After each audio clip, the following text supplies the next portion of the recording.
ایک ایسی شاندار سیریز کا آغاز ہو گیا جس کا ترکی کے لوگ کافی عرصے سے انتظار کر رہے تھے، اور وجہ اس کی یہی تھی کہ ایڈرول شارٹ رول کے بعد ترکی میں عثمان تاریخ کے متعلق ترکوں کا انٹرسٹ کافی بڑھ گیا ہے۔ شارٹ رول، باربرسلار، ہائی سلطان، مولانا رومی اور ابن سینا جیسے تاریخی ڈرامے پیش کر چکا ہے، تو اب سلطان فاتح پر ایک بہترین ڈائریکشن اور پروڈکشن میں تیار ہونے والا ڈرامہ دین محمد فاتح ہر سلطانی کا ہیش ٹیگ ترکی میں ٹویٹر پر ٹرینڈنگ میں ٹاپ 5 میں رہا، اور اس ڈرامے کے ریلیز ہونے کے بعد جن لوگوں نے مجھ سمیت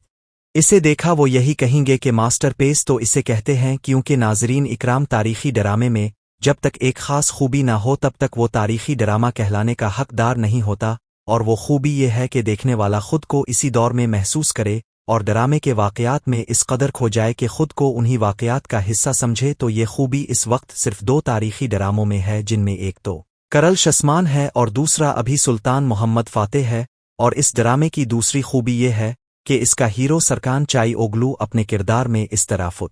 ہے جس طرح انگوٹھی میں نگینہ۔ عام طور پر یہ ہوتا ہے کہ کسی بھی تاریخی کردار کو ادا کرنے والے اداکار 1-2 سیزن اپنے کردار میں سیٹ ہونے کے لیے لے لیتے ہیں، لیکن جس طرح اینگن التان دیرول اشرترول کی پہلی ہی قسط میں ہمیں ایڈرول غازی لگا، اور بگرہ گل سوائے اور ایکن کوچ اور انش بیوک سلجوگلو کے پہلی ہی قسط سے سلطان مکشا اور مک سنجر لگے، تو اسی طرح سرکان چائی اوگلو بھی سلطان محمد فاتح کے ہی طور پر میں اس لسٹ میں برا کا اوسجویت اور بارش اردوج کو شامل نہیں کروں گی، کیونکہ برا کا اوسجویت بھی کرولش اسمان کے